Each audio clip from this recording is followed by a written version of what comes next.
안녕하십니까. 2019년 9월 9일 궁시렁 펀치의 박동수입니다. 오늘도 여짐없이 비가 오고 있네요.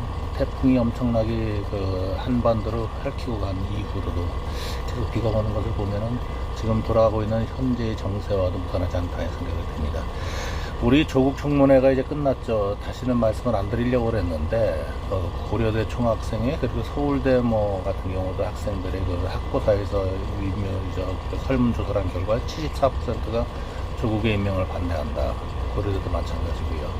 전 국민이 58% 이상을 반대를 한다, 이런 얘기를 많이 하고 있는데, 근데 이제 다른 일반인들이 느끼고 있는 상대적 박탈감에 대해서는 충분히 이해할 수 있습니다만은, 제가 이해를 못하는 것 중에 하나가 실제적으로 SK, 서울대, 고려대, 연세대라는 스카이라인들에 계시는 분들도 역시 그들이 그 자리에 있기까지 더 많은 사람들의 눈물과 회한을 두고 그 자리에 섰지 않았나 하는 생각이 들고, 그렇다고 보면은 그 사람들이 얘기를 할 수 있는 것은, 그 학생들이 할 수 있는 거는 조국에 대한 개인보다는 이 지금 교육 제도에 대한 문제점에 대해서 성토를 하고 그래야 되지 않을까 하는 생각이 드는데, 너무나도 생각들이 짧지 않나. 촛불만 들으면 덜 된다는 만능주의지, 촛불 만능주의가 만연하지 않나 하는 생각이 들고요.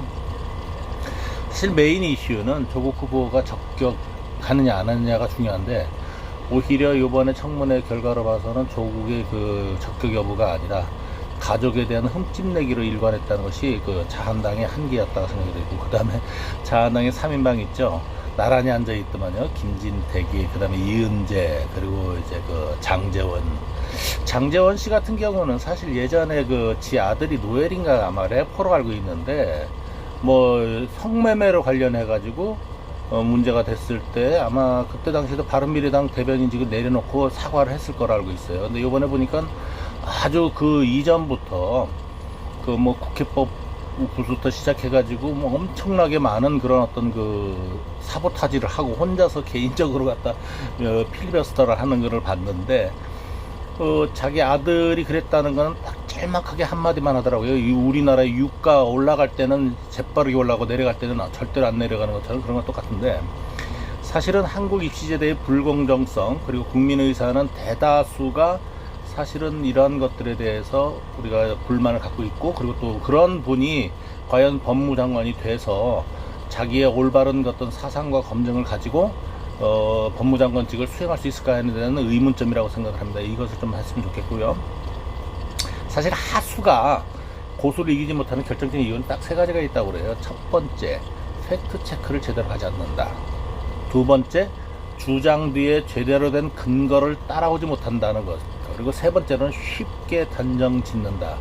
이러한 측면에 있어 가지고 자한당 의원들은 정말로 완벽한 하수로서의 자기 자신의 입지를 증명한 경우가 아니냐 하는 생각이 듭니다. 어찌됐든 간에 한편으로는 전 이런 생각도 들어요. 특수부 조직을 해체하거나 아니면 축소해야 된다는 그런 의견을 가지고 있는 조국에 대해서 공수법이라든지 공수표법이라든지 이런 것들에 의해서 위기의식을 느낀 검찰들이 의한 술책, 그리고 거기에 기생하고 있는 빨대들, 기레기라고 할 수 있는 거죠. 이런 기생관계들이 실제적으로 우리나라의 지금 현재 이런 모든 불통과 그리고 또 이런 그런 어떤 이슈화되고 있는 것이 아닌가 하는 생각이 들어서 참 안타깝게 그지없습니다. 하지만 오늘도 한 주일의 시작이고요. 새로운 날의 시작이니만큼 오늘만큼은 더더욱 이런 암울한 그런 지난 주말을 떨쳐버리고 이제부터 더욱더 즐겁고 기쁘고 긍정적인 삶을 살 수 있도록 첫 단추를 잘 끼워주시기 바라겠습니다. 감사합니다. 팩트 박동수입니다.